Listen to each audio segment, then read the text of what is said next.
Depuis que j'ai commencé la chaîne YouTube, il y a à peu près 3 ans avec Romain, la démarche a été de montrer un petit peu nos pratiques agricoles et de voir comment, avec une logique très simple, en fait, la restitution de déchets carbonés sur les sols, ça permettait de créer des sols vivants pour faire pousser des plantes. Ça, on pourrait dire que c'est de l'agriculture sur sol vivant, de l'agroécologie. Et là, aujourd'hui, j'aimerais bien essayer de faire une vidéo pour essayer de remettre en contexte, de mettre en contexte et d'ouvrir des perspectives sur l'enjeu qu'il y a derrière l'agriculture. Parce qu'à chaque fois qu'on parle d'agriculture et qu'on trouve des données sur quelle est la consommation d'énergie de l'agriculture, et on trouve en fait les données liées à l'agriculture qui se pratiquent actuellement. Et en fait, dans la manière dont on peut faire l'agriculture, il y a des modèles qui sont totalement différents et qui ouvrent des perspectives beaucoup plus réjouissantes. Et c'est ce qu'on va essayer de voir. Mais on va commencer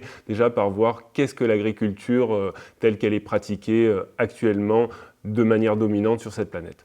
Donc là, si on fait un petit état des lieux de la planète, là, il y a eu une étude qui a été faite par des chercheurs du Centre de résilience de Stockholm qui montre que en fait, la planète, elle a plusieurs limites et que en fait, si on dépasse certaines limites, on va avoir vraiment un problème sur que va devenir la Terre. Et donc là, la principale problématique environnementale dont on parle régulièrement, c'est la question du dérèglement climatique. Et en fait, si on regarde sur ce tableau-là, on voit qu'en fait, le changement climatique, il est à peine en train de rentrer en action. Et qu'en fait, il y a plein d'autres limites qui sont nécessaires au bon fonctionnement du système Terre, qui ont été déjà dépassées depuis longtemps. Et donc, que ce soit le cycle de certains éléments comme l'azote ou le phosphore, ou principalement la baisse, l'érosion de la biodiversité qui est effrayant. Là, on est dans une phase de 6e extinction.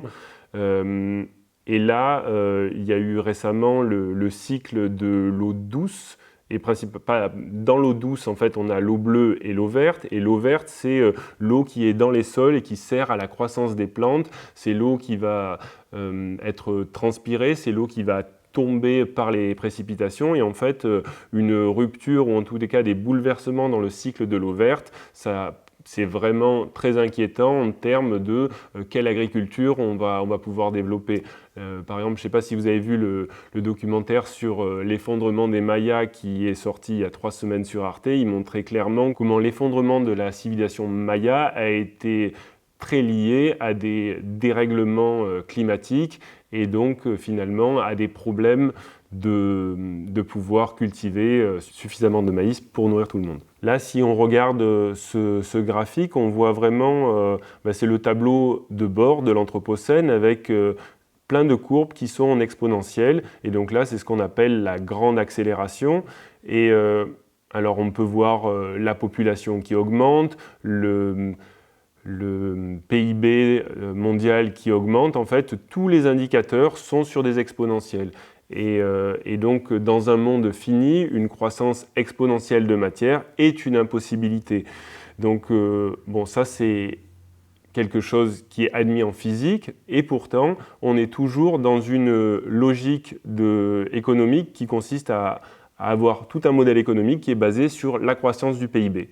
Et cette croissance du PIB, depuis longtemps, on essaye de la découpler de la croissance de la consommation d'énergie, de matière, mais on a beau essayer depuis 50 ans, on n'y arrive toujours pas. Donc là, on est dans une situation critique puisqu'il faudrait drastiquement baisser notre consommation de matière, d'énergie, mais on est dans un modèle économique qui a besoin de croissance pour fonctionner. Donc là, sur cette image, on voit 4 petits graphiques qui montrent, ça c'est l'image de Arthur Keller, qui montre un petit peu comment en fait l'empreinte écologique doit nécessairement suivre la biocapacité de la planète, et que ça nous plaise ou non, on y sera contraint. Donc c'est un petit peu ce que disait déjà le rapport Meadows dans les années 70, dire qu'une croissance illimitée n'est pas possible dans un monde fini, en tous les cas une croissance dans la consommation de matière et d'énergie.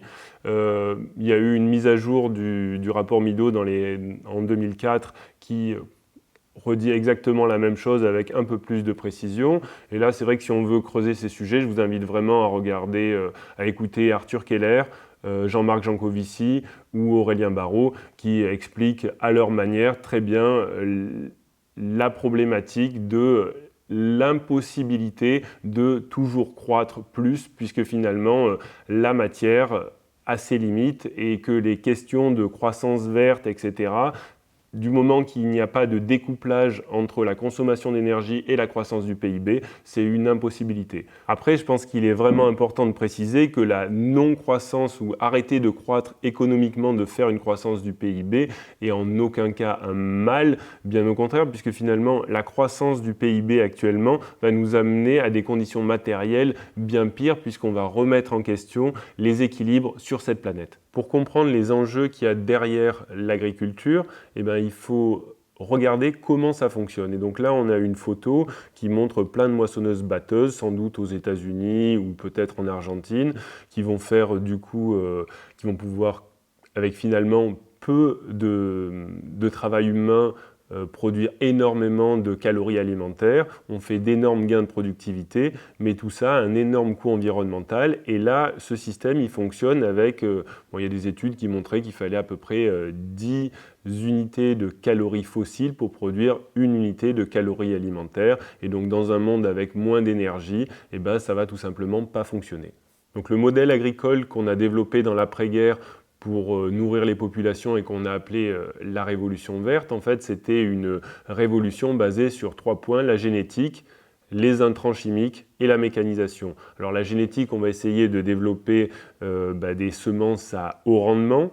Avec les intrants, on va du coup amener des engrais et puis aussi ce qu'on va appeler des produits de traitement avec du coup les produits phyto, avec des herbicides, des fongicides, des insecticides. Et puis dans les intrants, il y a aussi tout le système d'irrigation. Et puis après, on va avoir aussi la mécanisation avec des machines toujours plus grosses qui permettent de faire des gains de productivité. Donc ça, c'est le modèle de la révolution verte. Donc le paradigme de cette agriculture, c'est on va travailler les sols avec des gros tracteurs pour créer les bonnes structures de sol. On va après avoir choisi des semences qui ont un fort potentiel. On va apporter des engrais pour nourrir cette plante. Du coup, on est vraiment dans une logique où en fait, le sol, c'est un substrat, où on met une super graine qu'on a sélectionnée et puis on va apporter tout ce que la plante a besoin pour qu'elle pousse. Donc on va avoir des engrais, de l'irrigation et puis si la plante tombe malade, on va sortir du coup insecticides et fongicides. Et puis s'il y a des problèmes de concurrence et d'enherbement, on va utiliser des herbicides. Donc là, dans ce modèle-là, la vie du sol est très peu considérée et donc la biodiversité aussi, elle n'est pas du tout favorisée. On va même la voir comme une contrainte. Puis c'est la politique du remembrement où on va en fait éliminer les haies puisque la biodiversité c'est une perte en fait de surface agricole. Donc là on est dans une logique de simplification des systèmes pour produire toujours plus avec beaucoup d'intrants dans le système. Donc là si on regarde un peu les résultats de cette politique agricole, là on a un petit graphique de la FAO qui nous montre l'augmentation en fait, des rendements en blé au fur et à mesure des années. Et par contre, ce qui est intéressant, c'est qu'on voit que la courbe monte et que là, à partir des années 2000, on stagne. Donc là, il y a bel et bien eu un accroissement des rendements grâce à la génétique, les intrants et le travail mécanique. Mais là, on voit que là, l'augmentation a stagné et que en fait, la question qu'on peut se poser, c'est toujours à quel prix on a eu cette augmentation de rendement et qu'on a eu aussi une augmentation de la production, de la productivité des parcelles, mais avec un système qui demandait toujours des intrants. Donc après, qu'est-ce que ça fait ? Du coup, ce système agricole, il dégrade les sols et là, toujours selon la FAO, il y a 75% des sols mondiaux qui sont déjà dégradés. et que d'ici 2050, il pourra avoir 90% des sols mondiaux qui soient vraiment, vraiment dégradés. Une autre donnée, là, si on reste en France, c'est qu'entre 82 et 2012, il y a eu les 3/4 des communes qui ont subi au moins une coulée d'eau boueuse due à l'érosion hydrique. Et du coup, depuis la mise en place de la Révolution verte, on ne fait que noter une baisse de fertilité des sols, du coup une baisse de matière organique, en fait une baisse du carbone qui était dans les sols. Et c'est quand même fou de constater le paradoxe que quand les plantes poussent toutes seules, elles créent du sol, c'est l'histoire de la pédogénèse, comment les sols se forment, alors que quand les hommes les cultivent, ils créent des déserts et c'est ce qu'on est en train de réaliser à l'échelle mondiale. Donc la dégradation des sols avec l'érosion hydrique, ça fait un petit peu ce type de photo. On voit que l'eau est bien chargée et bien marron, ça c'est un petit peu les champs qui sont arrivés à la ville. Donc là, qu'est-ce que ça coûte en fait ce type d'agriculture? Là, par exemple, la Commission européenne dit qu'il y a une baisse de productivité due à la perte des sols qui est chiffrée à 1,25 milliard d'euros. Une autre donnée sur le coût de l'érosion, par exemple dans le Gers, Lionel Aleto de l'INRA a calculé que le coût de l'érosion, seulement pour le nettoyage des fossés et des routes, en fait, c'était de l'ordre de entre 60 et 70 euros par habitant. Donc là, c'est deux données, mais en fait, l'érosion des sols, c'est vraiment un énorme problème pour l'agriculture. Mais il n'y a pas que l'érosion des sols, il y a aussi la question de l'agriculture et de son impact sur le changement climatique. Et donc là, on va regarder un petit camembert qui montre la répartition des gaz à effet de serre en France en 2019. Et on voit que l'agriculture est responsable de 19% des gaz à effet de serre. Donc dans les différents gaz à effet de serre émis par l'agriculture, on va avoir en numéro 1 le méthane avec principalement les élevages. Dans certains cas, il y a aussi la riziculture, mais ce n'est pas du tout le cas en France. Après, on va avoir le protoxyde d'azote qui va en fait être libéré suite à des épandages d'engrais. Et après, on va avoir le dioxyde de carbone qui est principalement dû aux énergies fossiles qui sont utilisées pour faire tourner les tracteurs et pour les bâtiments. Donc là, si on revient sur le camembert du début avec la responsabilité de l'agriculture dans les gaz à effet de serre de 19%, en fait, on voit qu'il y a, c'est pas tout à fait ça parce qu'il y a d'autres émissions qui sont liées à l'agro-industrie et du coup, ou à notre mauvaise gestion des déchets qui, en fait, augmente le bilan négatif de l'agriculture. Donc, par exemple, ce qui n'est pas pris en compte, c'est que dans les 4% des émissions dues à nos déchets, il va y avoir en fait finalement des déchets qui ont été produits pour emballer peut-être une côte de bœuf. Il va y avoir aussi des déchets organiques qui vont être mal utilisés et du coup qui vont finir en décharge et qui vont finalement fermenter dans des conditions d'anaérobie et dégager du méthane. Et donc là, ces émissions, ont été pas pris en compte, pourtant c'est quand même lié à l'alimentation. On va avoir aussi dans les 19% de l'industrie, en fait dans l'industrie il y a la fabrication des engrais azotés, il va avoir aussi tout ce qui est les grandes surfaces, l'agroalimentaire, toutes ces usines qui en fait ont besoin d'énergie et en fait leur consommation n'est pas prise en compte dans les 19% de l'agriculture. L'agriculture c'est énormément spécialisé, donc on va avoir des bassins de production où on produit plus de ci, plus de là et donc après finalement pour arriver à remplir notre assiette ou notre frigo, on va avoir du coup beaucoup de transport dans la chaîne d'approvisionnement logistique pour que les aliments arrivent à nous et donc du coup dans les 31% des gaz à effet de serre dus au transport, il y en a beaucoup qui va être dû justement au commerce agroalimentaire qui s'est mondialisé à l'échelle de la planète. Donc du coup, si on voit vraiment l'impact de l'agriculture telle qu'elle a été mise en place avec tout ce qui en découle, en termes logistiques, distribution, on voit que l'agriculture représente beaucoup plus que 19%. Et ça, c'est sans prendre en compte un élément majeur qui est la pratique agricole du labour, où finalement, dès qu'on commence à travailler les sols, eh bien, on va déstocker du CO2. Il faut savoir que la concentration en CO2 dans les sols est de 100 à 300 fois supérieure à ce qu'il y a dans l'atmosphère. Donc le fait de travailler les sols, eh bien, on va relâcher le CO2 qui était dans les pores dans le sol. Et un autre facteur, c'est le fait dès qu'on travaille le sol, on va faire rentrer de l'oxygène. Il faut savoir que le taux d'oxygène moyen de l'atmosphère est de 21%, celui du sol est d'à peu près 14%. Donc si on fait rentrer de l'oxygène à une concentration nettement supérieure dans les sols, eh bien on va avoir un phénomène d'oxydation qui va minéraliser la matière organique et qui va engendrer un dégazage de CO2. Et donc ces émissions liées au travail du sol, elles ont été mises en lumière par un chercheur américain qui s'appelle Don Rekowski, qui montre, et bien là on voit un graphique où finalement il va mesurer sur le champ le CO2 qui va se dégager suite à un petit travail du sol léger ou un travail plus profond, et on voit une véritable corrélation entre les émissions de CO2 de la parcelle et la profondeur du travail du sol. Et donc ce qu'on peut voir, ça dépend vraiment de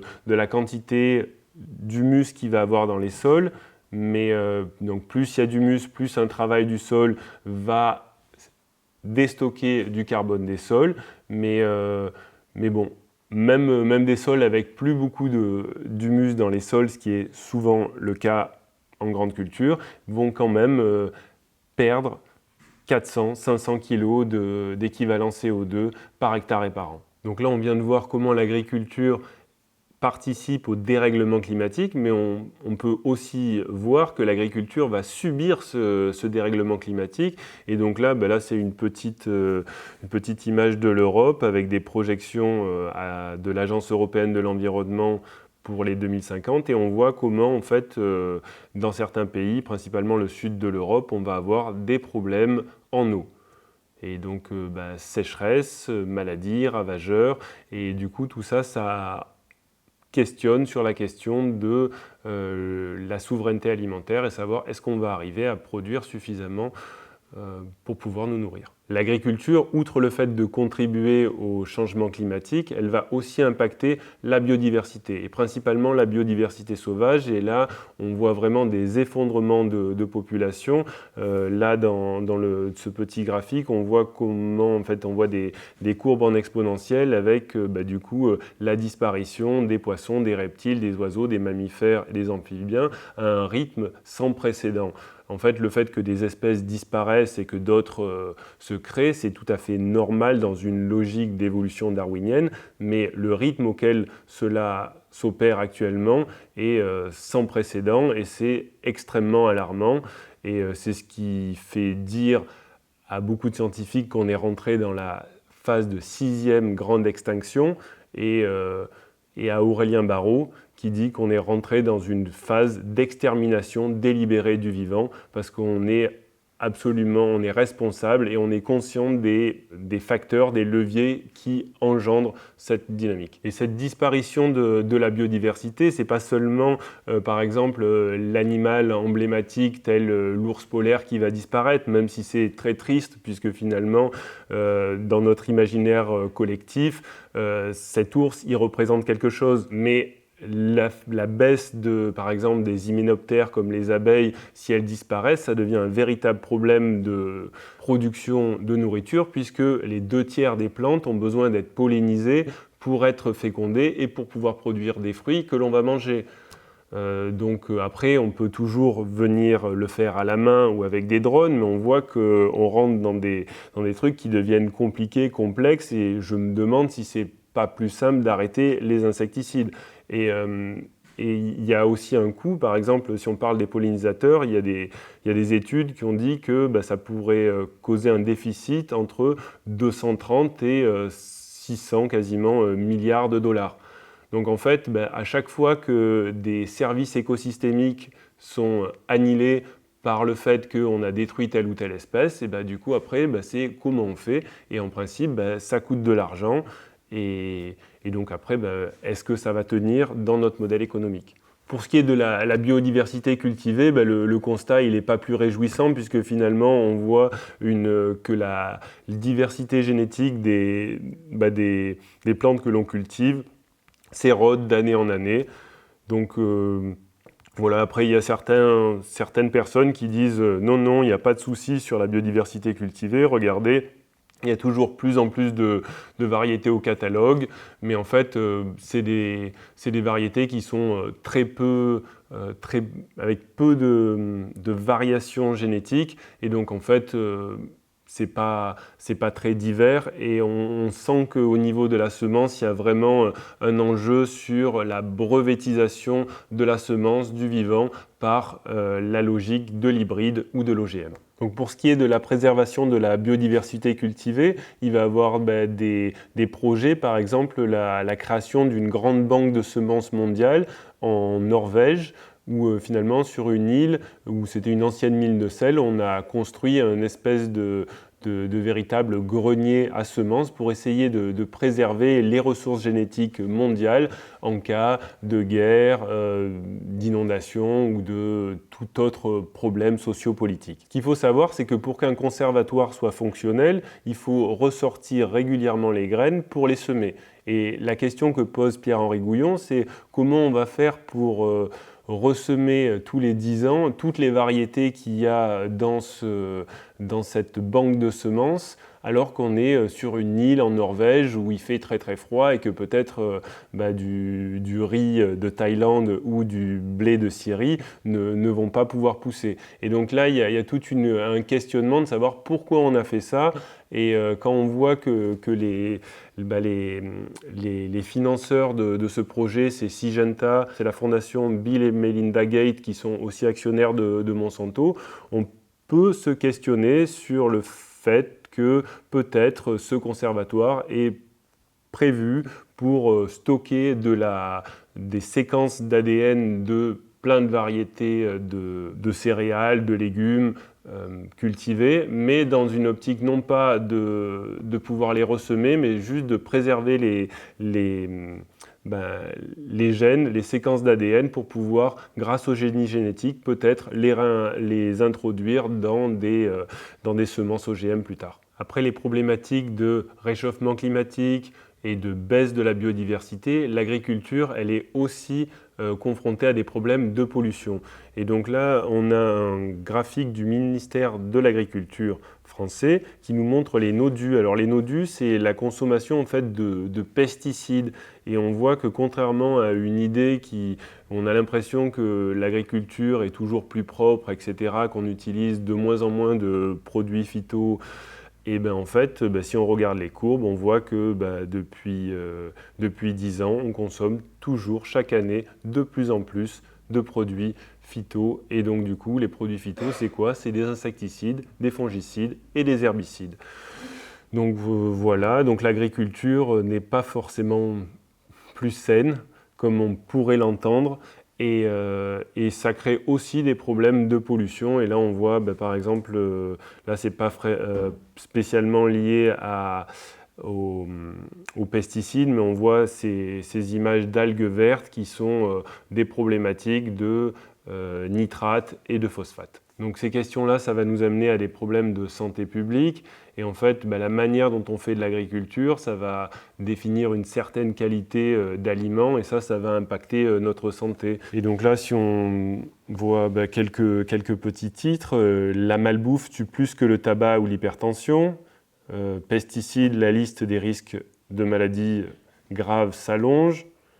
Donc ça, c'est vraiment les problématiques qu'on va avoir chez nous dans les pays riches. C'est ce que montre Marc Dufumier dans son bouquin « Famine au sud et malbouffe au nord ».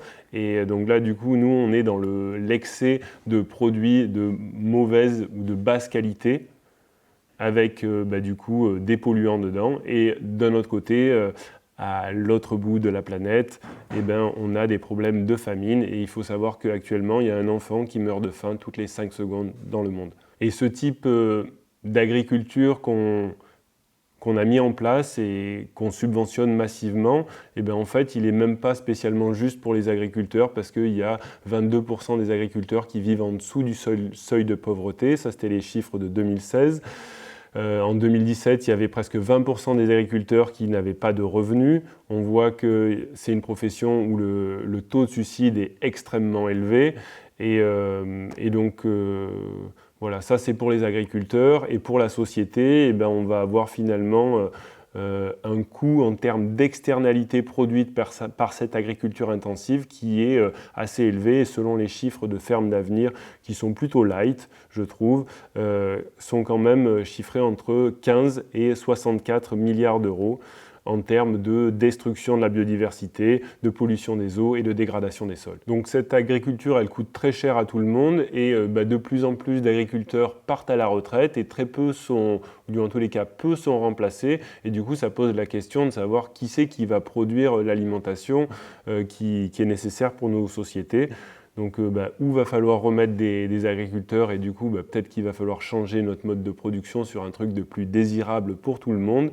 Ou sinon, ça va être la solution comme l'a employé Jeff Bezos avec ses entrepôts d'Amazon, c'est-à-dire de mettre des robots pour remplacer les humains. Donc là, on peut commencer à sentir que dans les prochaines décennies, il risque d'avoir des problèmes avec justement la dégradation de notre environnement, de par les pollutions qui vont se trouver de plus en plus partout, de par le fait que les ressources vont être amenées à disparaître, que la biodiversité est en train de disparaître, que le réchauffement climatique va encore modifier tout ça. Et du coup, la question du système alimentaire qu'on va mettre en place devient vraiment très important pour essayer de pouvoir imaginer en tous les cas une société où on ne peut pas avoir à manger à notre faim, ça va être compliqué. Et donc du coup, la question de quel modèle alimentaire on veut mettre en place, ça me paraît vraiment très important, une question centrale. Et donc la question c'est, est-ce qu'on veut de la sécurité alimentaire ou est-ce qu'on veut de la souveraineté alimentaire? Et souvent, on entend on veut de la sécurité alimentaire. Et en fait, qu'est-ce que c'est que la sécurité alimentaire? C'est de l'accès à la nourriture, disponible en quantité suffisante, une qualité nutritionnelle saine et stabilité des prix et du pouvoir d'achat. Mais dans ce cadre-là, en fait, il n'y a pas de prise en compte de la localité de la production et on pense que si on a suffisamment d'euros sur notre compte, on va forcément pouvoir acheter par exemple du maïs qui aura été fait aux États-Unis. Mais en fait, s'il y a des conflits géopolitiques ou des raisons X ou Y, ou qu'il y a tout simplement moins d'énergie et que du coup on arrête le transport maritime pour amener du maïs des États-Unis, en fait, est-ce que vraiment on est en sécurité avec ce type de politique? C'est pour ça que la question de la souveraineté alimentaire est beaucoup plus, à mon avis, pertinente, puisqu'elle va poser la question du droit des peuples à autoproduire leur alimentation. Et donc du coup, on est dans des logiques de résilience, d'autosuffisance alimentaire. On est sur du local et la valorisation du travail paysan. Et donc, voilà. Après, il y a des lois internationales qui font que finalement, la souveraineté alimentaire est mise à mal par la législation. Par exemple, quand en 1994, le Mexique a signé des accords de libre-échange avec les États-Unis, les accords d'ALENA, et on allait du coup abolir les barrières douanières et du coup mettre en compétition les différents systèmes agricoles. Et qu'est-ce qui s'est passé? Il s'est passé que le prix du maïs a été divisé par 2 au Mexique, et donc du coup, la plupart des Mexicains, ils ont arrêté de faire du maïs. Donc une petite question qu'on pourrait se poser, c'est en France, est-ce qu'on est dans une situation de sécurité alimentaire? Donc si on prend les différents points, accès à la nourriture, il faut savoir quand même qu'il y a entre 5 et 7 millions de Français qui accèdent à de la nourriture via l'aide alimentaire, mais bon, au final, ils l'ont donc sécurité. Sur la qualité nutritionnelle et sanitaire, on peut voir que la quantité, l'augmentation de la consommation de pesticides au champ pose question sur véritablement la qualité et surtout sur les impacts santé de ces molécules toujours plus présentes dans les aliments que l'on consomme. Et puis sur la question de la stabilité des prix et du pouvoir d'achat, on voit que effectivement des événements extérieurs comme la guerre en Ukraine peuvent modifier des logiques de prix. Effectivement en France c'est beaucoup moins grave que ce qui va se passer en termes d'augmentation du prix du blé en Égypte, mais le fait de dépendre d'autres pour sa propre sécurité alimentaire, ce n'est pas forcément un choix qui nous préserve, qui nous protège et qui nous met dans une situation de résilience face à des chocs exogènes ou des situations géopolitiques qui pourraient bouger sur la planète. Donc là, on vient de voir un tableau un peu sombre, puisqu'en fait, c'est l'état de fait, l'état des lieux de l'agriculture et de notre planète. Mais là, je suis vraiment content et j'ai décidé de faire cette vidéo aujourd'hui parce qu'il y a vraiment des possibilités incroyables de par l'agriculture et c'est ce que j'ai envie de vous partager, le potentiel de l'agroécologie. Qu'est-ce qu'on peut faire si on arrête de faire pousser des plantes sur un sol considéré comme un substrat en créant des déserts, mais si on fait pousser des plantes à la manière dont la nature fait pousser des plantes, c'est-à-dire créer de la fertilité, créer de l'abondance, et c'est ça l'agriculture du vivant. Donc là, agriculture du vivant ou agroécologie, définition, donc c'est avant tout une science, c'est aussi des pratiques et c'est un mouvement social. Donc une petite définition du ministère de l'Agriculture, l'agroécologie est l'utilisation intégrée des ressources et des mécanismes de la nature dans l'objectif de production agricole. Elle allie les dimensions écologiques, économiques et sociales et vise à mieux tirer parti des interactions entre végétaux, animaux, humains et environnement. Et donc là, on voit vraiment le système agricole non plus comme un système linéaire, mais on le voit vraiment comme un système complexe dynamique où on va avoir des boucles et on va arrêter du coup de mettre des intrants pour produire un output et tout ça en créant des déchets, mais essayer de rentrer dans une économie circulaire où les déchets vont servir d'intrants pour boucler les cycles exactement sur le même modèle que ce qu'a mis en place la nature depuis des millions d'années sur cette planète. Donc là, si on en arrive un petit peu au principe de l'agroécologie, on va avoir recyclage de la biomasse, on va avoir la question de la matière organique qui est fondamentale dans la création d'un sol vivant, la question de la diminution des intrants externes avec principalement tous les produits chimiques de synthèse, essayer de minimiser les pertes et les ressources, donc l'optimisation par exemple de l'énergie solaire avec les plantes qui vont recevoir et transformer cette énergie lumineuse en énergie biochimique. On va avoir aussi la question de favoriser la biodiversité génétique pour créer toujours plus de complexité et des systèmes toujours plus résilients. Et de voir un peu comment il peut y avoir des synergies positives entre les différentes espèces pour pouvoir peut-être produire plus sur un même champ avec, si on cultive 2 ou 3 espèces, au lieu d'en cultiver une qui risque en plus d'être plus sensible à telle ou telle maladie. Mais si on veut pratiquer de l'agroécologie, ce qui est vraiment important, c'est de comprendre que tout part du sol. Donc là, on a un petit camembert avec qu'est-ce que c'est qu'un sol. En fait, un sol, c'est la moitié du plein et la moitié du vide. Et donc, on va avoir les minéraux et un peu de matière organique qui vont être ce qui va composer le sol. Mais en fait, du coup, ce qui le compose, c'est important. C'est les éléments nutritifs qu'il va avoir dans le sol pour nourrir les plantes. Mais pour que cette machine sol, cette machine biologique vivante fonctionne bien, il va falloir que ce sol soit structuré. Et là, c'est l'importance dans ce sol d'avoir de l'eau et de l'air. Et donc là, ça va être toute la porosité de mon sol créée par l'activité biologique qui va faire que cette machine sol va être ou pas fonctionnelle. Il faut savoir que 75% de la biomasse terrestre se situe dans les sols. Et le sol, en fait, c'est un peu une boîte noire parce qu'on ne voit jamais le sol, mais en fait, il faut comprendre que c'est une réserve de biodiversité incroyable. Il y a un quart de la biodiversité terrestre qui est dans les sols. C'est 75% de la biomasse terrestre qui est dans les sols. Et du coup, toutes ces bébêtes vont jouer un rôle fondamental dans la fertilité et le bon fonctionnement de cette machine sol.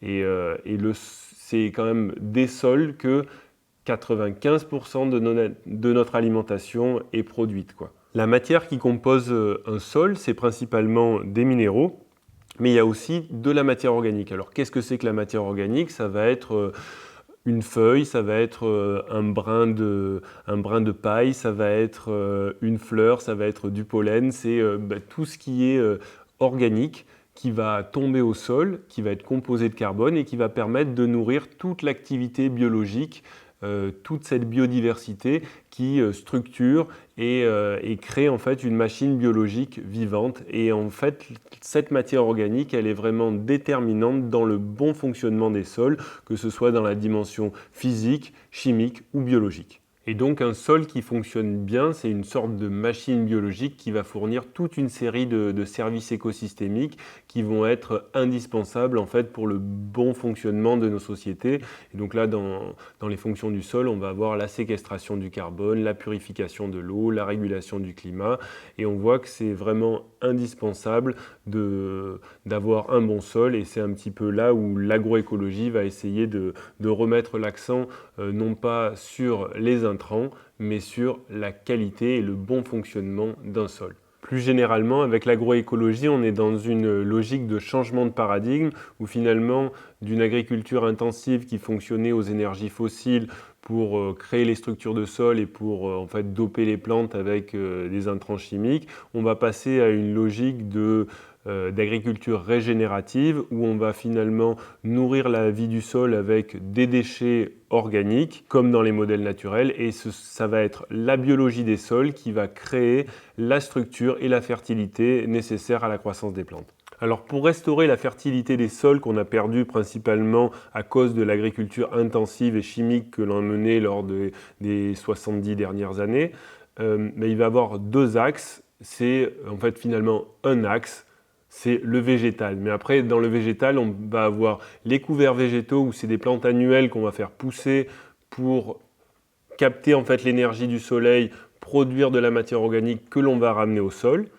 Et on va avoir exactement dans la même logique l'arbre qui va faire exactement la même chose, mais dans un système périn où finalement l'arbre il fait de la photosynthèse et chaque année il va en fait refaire tomber au sol, faire tomber ses feuilles si c'est un arbre à feuilles caduques et du coup ramener de la matière organique par le sol, mais on va avoir aussi toute une partie de ces racines qui vont mourir et du coup qui vont en fait laisser la place qui vont en fait nourrir l'activité biologique par le renouvellement du système racinaire, ainsi que les exudats racinaires, c'est-à-dire toutes les substances, tous les sucres que le végétal excrète dans le sol qui va nourrir bactéries et champignons. Et en fait, c'est une sorte de carbone liquide qui est injecté dans les sols.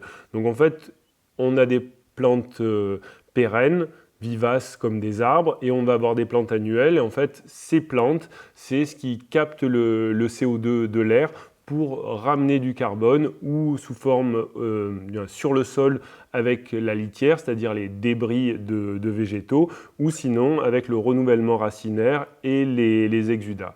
Et donc, pour augmenter la fertilité d'une parcelle, il va falloir ou faire pousser des plantes, ou sinon prendre des plantes qui ont poussé ailleurs et qui peuvent être par exemple des déchets verts, des déchets organiques qu'on va ramener sur la parcelle et là on va avoir ce qu'on pratique régulièrement à la ferme, c'est-à-dire des apports massifs de déchets organiques pour remettre de la fertilité dans les sols.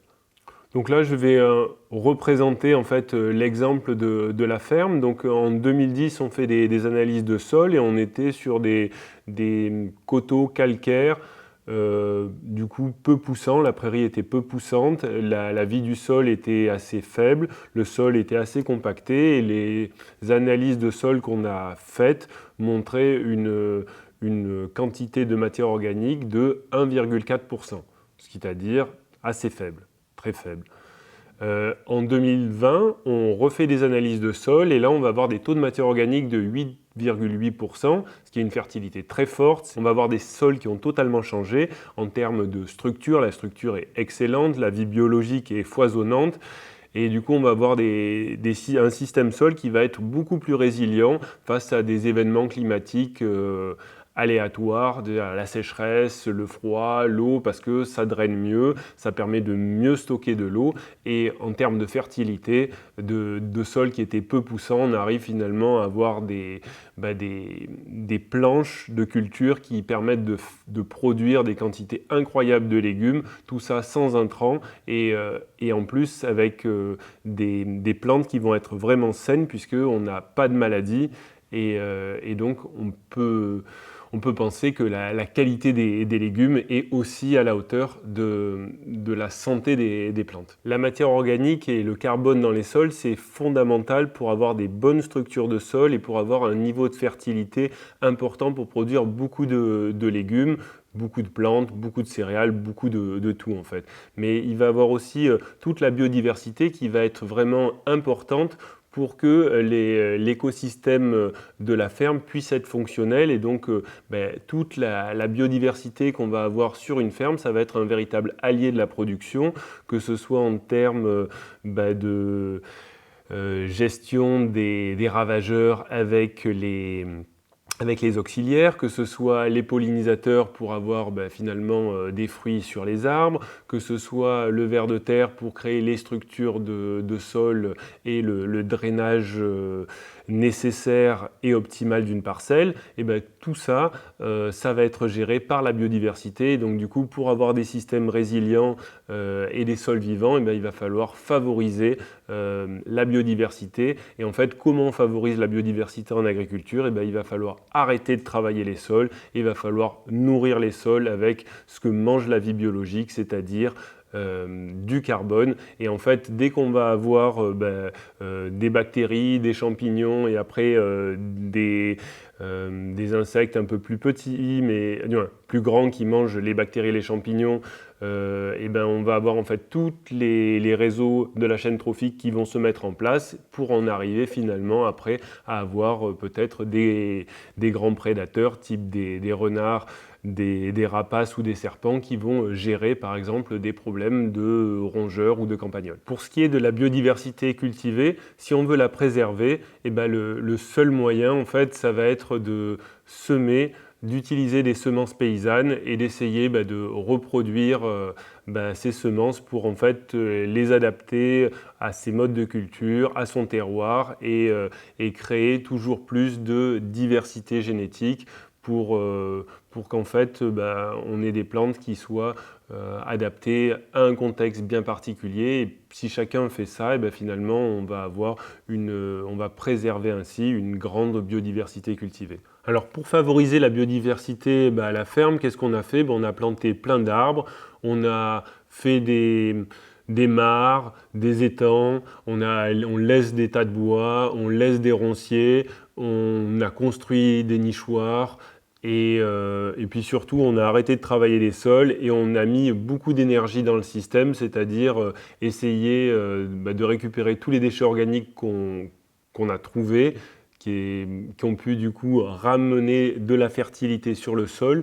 Et de cette fertilité, on va avoir plein d'arbres, plein de légumes qui poussent et tout ça, ça crée toujours plus de nourriture, donc toujours plus d'habitants qui vont pouvoir habiter sur le lieu. Et là, on va vraiment augmenter toute cette complexité du système et la biodiversité. Et en fait, ce qui est assez fou, c'est de voir que dans des systèmes agricoles comme sur cette ferme, on constate, on voit plus de vie sauvage, plus d'animaux que dans des systèmes, on va dire, sauvages, tels la forêt de pins qui est juste en face de chez moi.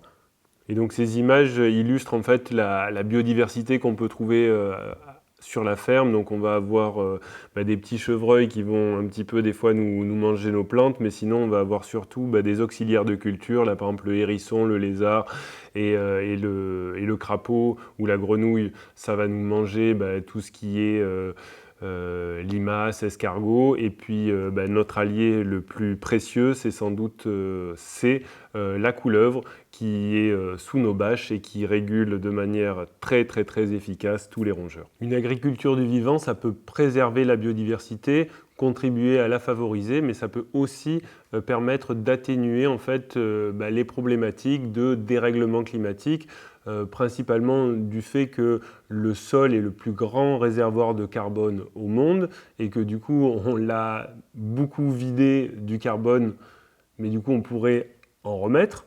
Ça c'est le premier point. Et deux, en fait, il n'y a que les plantes en fait qui ont la faculté, la capacité à capter du dioxyde de carbone qui se trouve dans l'air pour pouvoir en faire des sucres via l'opération de la photosynthèse. Et donc, quand une plante elle fait de la photosynthèse, qu'est-ce qu'elle fait exactement? Elle va capter le CO2 de l'air, elle va faire des sucres, des glucides, et ces glucides, à quoi ça va lui servir? Ça va lui servir, par exemple, si on prend l'exemple d'un plant de maïs, ça va lui servir à construire sa tige, à faire du grain, ça va lui servir aussi à construire un système racinaire et à exuder dans le sol des sucres pour pouvoir nourrir des bactéries et des champignons pour réguler son milieu. Donc là, regardons un petit peu les chiffres de Don Rekowski, le chercheur américain, et de voir une culture de maïs sur sol vivant, une culture qui pousse bien, combien de CO2 ça peut capter par hectare et par an. Et là, pas en termes de CO2, mais en termes de carbone pur, une culture de maïs, ça peut stocker jusqu'à 16 tonnes de carbone pur à l'hectare. Donc sur ces 16 tonnes, il va y avoir une partie pour la tige de la plante et le grain. Donc là, en fait, si on prend le grain, on a à peu près un peu plus de 5 tonnes. Sur les tiges, on va avoir plus de 5 tonnes. Sur le système racinaire, et là, je ne sais même pas si la rhizodéposition est comptée, on a encore 5 tonnes. Donc on va avoir ces 16 tonnes de carbone qui peuvent être stockées par une culture qui pousse bien, qui fait beaucoup de photosynthèse, comme le maïs. Et donc là, du coup, sur un hectare de culture de maïs, le sol et la vie biologique du sol respirent. Toutes ces bébêtes, elles respirent, donc elles dégagent un peu de carbone. Et donc, on va avoir finalement sur le chiffre qui donne, c'est que sur un hectare en un an, on va pouvoir stocker l'équivalent de à peu près plus de 12 tonnes de carbone pur, ce qui fait qu'en équivalent CO2, il faut multiplier par 3,66, ce qui nous fait presque 40 tonnes d'équivalent CO2 séquestrées par hectare et par an. Ce qui montre vraiment le potentiel qu'il y a en agriculture de stocker du carbone dans les sols. Dans le carbone qui a été stocké par une plante, on va avoir une partie qui va être mise dans le sol via le système racinaire et les exudats racinaires. Et donc ça, si on veut garder ce carbone dans les sols, il va falloir tout simplement ne plus travailler mécaniquement les sols. Pour ce qui est des résidus de culture comme les pailles, il va falloir les laisser au sol pour que la vie du sol puisse s'en nourrir et du coup incorporer ce carbone dans le sol. Si on brûle les pailles ou si on les met dans un méthaniseur, ça ne marche plus. Pour ce qui est du fruit ou de la céréale qu'on cultive, le grain, ce qui est utile pour l'alimentation humaine, il va falloir aussi peut-être penser à comment on peut ramener ces déchets de manière la plus optimale au champ. Et là, on voit qu'il va y avoir les déjections humaines. Et il va avoir aussi en fait tous les déchets organiques, tout ce qui est de cuisine. Et du coup, là, on a souvent la pratique, c'est souvent béné avec toutes les ordures ménagères à l'enfouissement. Mais alors après, on peut faire mieux en faisant du compost. Mais en fait, le compost, c'est pas vraiment la meilleure manière de garder le carbone qu'il y a dans nos déchets organiques. Parce que dans le processus de compostage, on va perdre les 2/3 du carbone présent dans la matière organique. Et donc là, il y a des pratiques comme la pratique du bokashi, qui est un type de fermentation en anaérobie et qui permet du coup de stocker plus de carbone. Là, si on regarde les chiffres sur le bokashi, on voit que si on part avec une quantité de à peu près 1 tonne de carbone, si on la composte, il va rester 330 kg de carbone. Si on la passe en bokashi, on n'a quasiment aucune perte, il reste encore l'équivalent d'1 tonne de carbone. Donc en fait, si on veut vraiment faire un maximum de retour de carbone dans nos sols pour nourrir nos systèmes agricoles, il va falloir peut-être essayer de repenser la gestion de nos déchets, que ce soit les selles humaines ou que ce soit les déchets organiques.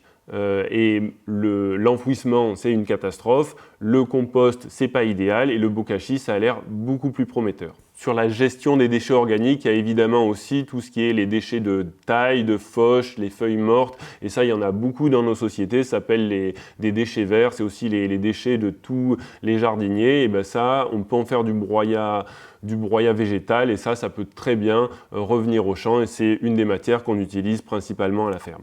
Si on revient un petit peu sur la question des excrétas humains ou du caca, on produit en France, tous les Français produisent à peu près 1000 tonnes de carbone dans leur merde chaque jour. Donc ça fait l'équivalent de 372 000 tonnes de carbone par an. Donc en fait, il y a quand même des enjeux, il y a beaucoup de carbone dans nos déjections. Donc peut-être qu'on pourrait les utiliser de manière plus efficace pour du coup ramener plus de carbone dans les sols, diminuer les émissions de méthane, puisque finalement nos merdes, quand elles vont dans une station d'épuration et qu'on les fait fermenter en anaérobie, ça dégage du méthane, un gaz à effet de serre très puissant. Et puis après, le fait aussi de ne pas mettre notre merde dans l'eau, ça évite de dépenser beaucoup d'énergie pour essayer de nettoyer l'eau qu'on a souillée avec nos déjections. Et en plus que du coût énergétique, du coût financier du processus de nettoyage, on voit qu'il y a aussi des polluants comme tout ce qui est hormones, perturbateurs endocriniens, etc., des molécules de synthèse qui en fait ne sont pas épurés par les systèmes d'épuration classiques et qui créent des problèmes dans les cours d'eau. Donc après le caca, on va faire le pipi. Du coup, si on calcule l'azote qu'il y a dans l'urine produite par tous les Français chaque jour, ça fait l'équivalent de 693 000 kilos d'azote par jour.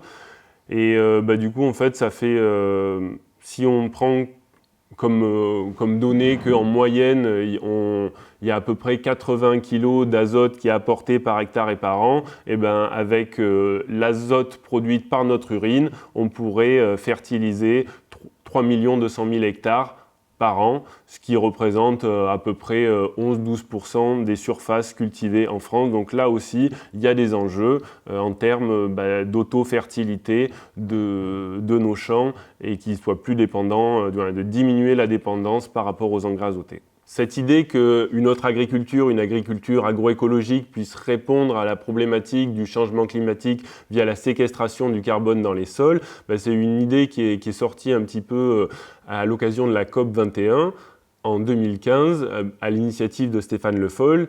Et du coup, l'idée, c'était de dire si on stocke chaque année l'équivalent, on augmente la teneur en carbone des sols de 4 pour 1000, on pourra compenser théoriquement à l'échelle mondiale les émissions humaines dues à nos activités économiques. Donc la question qui peut se poser, c'est qu'est-ce que c'est 4 pour 1000, qu'est-ce que ça représente? Et donc là, c'est assez intéressant de voir les travaux de Pascal Boivin et son équipe, qui est un chercheur en Suisse. Et donc ils ont suivi sur plus de 10 ans, sur des milliers de fermes, les taux de matière organique des sols, et ils ont pu mesurer du coup combien il y avait de carbone et de mesurer l'évolution du carbone dans les sols. Et du coup, sur plus de 1000 fermes, le seuil de 4 pour 1000 a été atteint en 2012. En 2015, on est à 6 pour 1000. Et après, en 2020, on arrive à 10 pour 1000. Avec certaines fermes qui vont aller jusqu'à faire du 40 pour 1000. Donc là, on voit vraiment qu'il est tout à fait possible de réaliser cet objectif. Après, faut voir qu'il y a eu une augmentation puisqu'il y a une politique en Suisse qui consiste à essayer de mettre toujours des couverts végétaux et d'aller vers des pratiques agroécologiques, même si on peut faire toujours beaucoup mieux de ce qui se fait actuellement de manière dominante en Suisse, mais on voit que déjà avec des politiques agricoles qui allaient dans ce sens-là, on a pu augmenter les teneurs en carbone des sols, augmenter la résilience et la structure de ces sols et en augmenter la fertilité. Donc, on a vu les travaux de Dąbrowski qui montraient qu'on pouvait stocker jusqu'à 12 tonnes de carbone pur sur 1 hectare par an. Bon, là, on va prendre d'autres exemples en France. Là, on va prendre l'exemple de François Coutan, qui était au début agriculteur en agriculture conventionnelle, qui est passé en agriculture de conservation des sols et maintenant qui est passé en agriculture biologique de conservation des sols, c'est-à-dire plus de produits chimiques de synthèse et pas de travail du sol, ou vraiment très léger. Donc là, chez François, de par les mesures des taux de matière organique de ces sols, il a augmenté de 0,1% par an sa teneur en matière organique sur 30 cm de sol. Donc si on fait les calculs, on voit qu'il a stocké l'équivalent de 15 tonnes de CO2 par hectare, en tous les cas, dans son champ. Et là, la différence avec Dąbrowski, c'est que Dąbrowski, on va calculer, on va rajouter aussi le grain qui peut peut-être revenir après dans la boucle. Là, on a juste la culture. Malgré l'exportation du maïs ou du soja, surtout du maïs, on va stocker 15 tonnes d'équivalent CO2 par hectare de culture. Ce qui fait du 10 pour 1000, on est quand même 2 fois et demi ce que recommande l'ASSO 4 pour 1000 pour pouvoir absorber tous les gaz à effet de serre produits par les activités humaines. Donc là, c'était un exemple chez François Coutan, mais si on regarde en moyenne ce qui se fait en agriculture de conservation des sols, quand on arrête de travailler mécaniquement les sols, on a une moyenne de stockage d'équivalent CO2 à l'hectare de 2-3 tonnes par hectare et par an. Donc ça commence à faire des chiffres importants. Donc là, si on prend un exemple un peu expérimental avec vraiment quelque chose d'assez marginal en fait dans ce qui se fait, mais on prend l'exemple de la ferme de Cagnols où on a augmenté les taux de matière organique de 1 à 8%, ce qui fait qu'en fait en 10 ans, on a stocké l'équivalent de 514 tonnes de CO2 à l'hectare. Ça, on a pu le mesurer par nos analyses de sol, où on a vu combien on avait de carbone en 2010, combien on avait de carbone dans les sols en 2020, et du coup, après les calculs, on arrive au fait qu'on ait stocké 51 tonnes de CO2 par hectare et par an en moyenne. Et donc là, par exemple, on parlait du 4 pour 1000, là on a fait du 180 pour 1000. Donc en fait, il y a vraiment, les sols peuvent stocker beaucoup de carbone et très rapidement. Et donc là, si on fait un petit calcul, si chaque parcelle de terre cultivée en France avait stocké autant de carbone qu'on l'a fait sur les 10 dernières années à la ferme, eh ben, on aurait stocké l'équivalent de 1,4 gigatonnes de CO2 par an. Et les émissions de carbone, de CO2 en France en 2017, c'était 0,3 gigatonnes. Donc en fait, on a pu stocker, là dans ce chiffre qui est effectivement une fiction, mais ça montre qu'on pourrait stocker 4 fois plus de carbone dans les sols que ce que l'on a émis. Donc en fait, il y a vraiment un potentiel énorme, même si évidemment, pour faire ça, on a apporté beaucoup de broyats de déchets verts et il n'y a pas la ressource en France pour amener autant. Et c'est pour ça qu'on a vu précédemment les exemples en grande culture où là, il n'y a pas importation de matière organique de l'extérieur, elle est juste produite in situ et donc il y a vraiment un énorme potentiel de séquestration de carbone dans les sols. Et donc là, ce qui est magique, c'est que dès qu'on commence à avoir des sols qui vont avoir plus de carbone, et ben ça va être des sols qui vont être plus fertiles. C'est des sols aussi où on va peut-être laisser les résidus de culture en surface qui va protéger le sol des UV, qui va aussi favoriser l'infiltration et le stockage de l'eau. On sait que plus on va avoir de matière organique dans les sols, plus les sols vont pouvoir stocker de la matière organique. Plus on va avoir d'activité biologique, plus les sols vont se structurer et plus les plantes vont pouvoir en fait aller explorer le sol dans toutes ses dimensions pour aller chercher de l'eau. Et en fait, dans la question en fait des pratiques agricoles, on a aussi la question vraiment de comment on s'adapte avec avec un climat qui se modifie un petit peu, avec du coup des étés toujours plus ou secs ou froids, en tous les cas une pluviométrie qui va en se modifiant. Et en fait, la solution de mettre du carbone dans les sols, ça permet de créer des systèmes agricoles beaucoup plus résilients sur la question de l'eau. Et là, on voit par exemple sur les photos, en fait, dès qu'il y a travail du sol ou pas travail du sol, en fait, dès qu'il n'y a pas de travail du sol, quand il pleut, l'eau s'infiltre.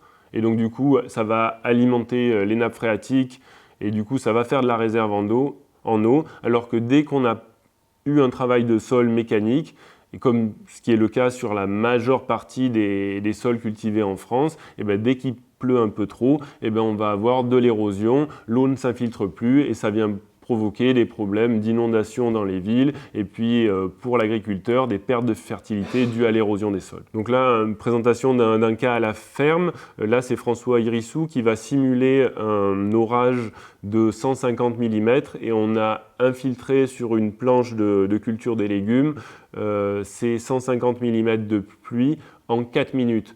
Donc la pluviométrie de la Dordogne, là où je me trouve, c'est à peu près 700 mm. Ça veut dire que si il pleut plus de 5 heures par an, et ben en fait, on peut absorber toute l'eau qui tombe. En fait, dès qu'il y a de l'eau qui ruisselle, ce n'est pas un problème qu'il a trop plu, c'est un problème de sol qui n'arrive pas à absorber l'eau.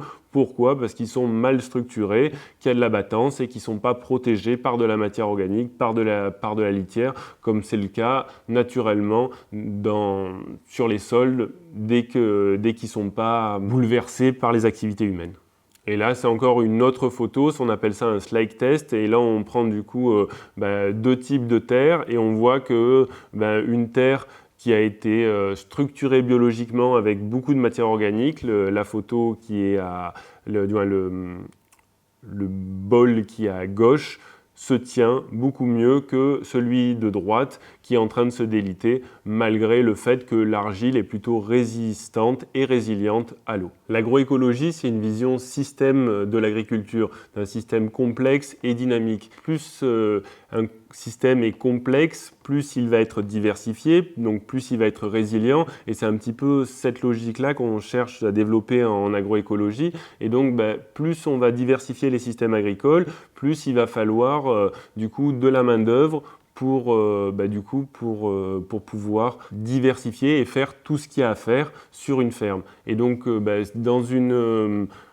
période, à une époque où le chômage ne fait qu'augmenter et avec la robotisation qui est en train d'arriver et l'automatisation de plein de secteurs de l'économie, l'agroécologie, ça pourrait être une manière de recréer des emplois sur plein de fermes qui seraient diversifiées et du coup qui rendraient des services à toute la société, dans la préservation de la biodiversité, dans la séquestration du carbone, dans la préservation des ressources pour produire une alimentation saine de qualité qui puisse soigner les gens. Donc là, vraiment, on pourrait vraiment avoir un véritable projet de société qui puisse aussi répondre à ces problématiques d'emploi. Puisque finalement, d'après Fermes d'Avenir, sur des fermes maraîchères en agroécologie bio, on va pouvoir générer 3 à 7 fois plus d'emplois que dans une ferme conventionnelle où finalement la main-d'œuvre elle va être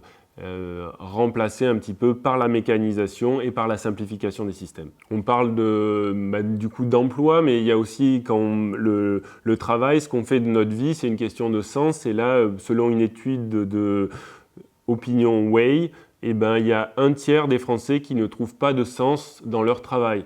Il y en a peut-être même plus si on creusait un petit peu.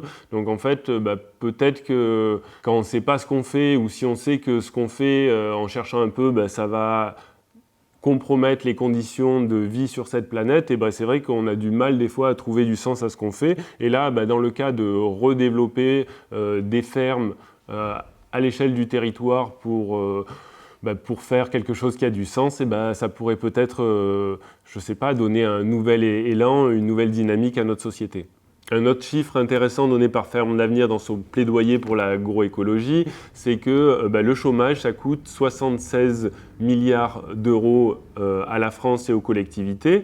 Et du coup, si on disait d'ici 2030, on crée 25 000 fermes, du coup, ça va créer des emplois. Et en fait, tous ces emplois qui ont été créés par ces nouvelles fermes, c'est des gens qui étaient au chômage et qu'on aurait payé en moins. Et ça ferait économiser 3,9 milliards d'euros. Et donc du coup, si on divise ces 3,9 milliards d'euros par les 25 000 fermes créées, ça ferait quand même 156 000 euros par ferme. Donc on pourrait tout à fait développer plein de fermes agroécologiques avec l'argent économisé par les indemnités chômage et d'autres conséquences socio-économiques et de santé qui sont liées à l'activité de chômage, pour être exact dans l'étude de Ferme d'avenir. On est quand même en train de vivre une époque étrange puisque finalement en Occident, on est en train de jouir d'un confort matériel sans précédent, on a accès à une technologie toujours plus puissante et paradoxalement, les conditions même de possibilité d'existence de cette vie sur cette planète sont en train d'être remises en cause par nos activités économiques et par le fait que via nos activités économiques, on est en train de polluer cette terre, on est en train de puiser toutes les ressources disponibles, que ce soit de l'énergie, des minéraux, à un rythme sans précédent. On est en train de détruire la biodiversité par nos activités humaines et on est en train de dérégler le climat. Donc là, si on voit la Terre comme un système dynamique complexe, on voit que ce soit le climat, la biodiversité, les ressources ou même les pollutions, c'est des choses qui sont imbriquées comme des engrenages les uns avec les autres et il suffirait qu'un engrenage se bloque pour que tout se bloque. Et la question, quand on regarde tous les problèmes auxquels l'humanité va devoir faire face, on est quelque part désemparé. Et là, on a regardé juste les conditions, on va dire, physiques de maintien de la Terre. Ce qui rentre aussi dans l'équation, c'est la question sociale, de l'égalité et de la répartition juste des ressources. Il va avoir aussi la question de l'économie, où finalement on est dans un modèle économique qui prône une croissance de la consommation de tout ce qu'on a vu qu'il fallait qu'on arrête de consommer. Et tout ça alimenté par un système politique qui est quelque part très lié à l'économique. Et donc on voit vraiment que l'équation, elle est ultra complexe et on ne sait vraiment pas comment l'appréhender. Il y en a qui pensent que la solution, ça va venir de la technique, de la technologie. Et là, par exemple, on peut l'icône de ce type de pensée, c'est clairement Elon Musk. Et là, c'est intéressant de voir qu'en fait, que dès que l'homme se pose une problématique, il va être assez brillant en fait pour y répondre techniquement. Mais quelle est la question? C'est comment on fait pour maintenir cette planète habitable et du coup, il va falloir arrêter de détruire la biodiversité. Et si on sait, que l'agriculture représente 80% de la destruction de la biodiversité, pourquoi pas changer d'agriculture, surtout qu'on sait qu'on peut faire une agriculture qui préserve et qui recrée de la biodiversité. Pour ce qui est de la prédation sur les ressources, l'agriculture consomme beaucoup d'énergie, elle consomme beaucoup de minerais avec les engrais NPK, et donc on sait qu'on peut faire une agriculture totalement différente, une agriculture du vivant, où ça va être les services écosystémiques, ça va être la vie du sol qui va créer de la fertilité, et en fait on peut faire une agriculture qui fonctionne à l'énergie solaire.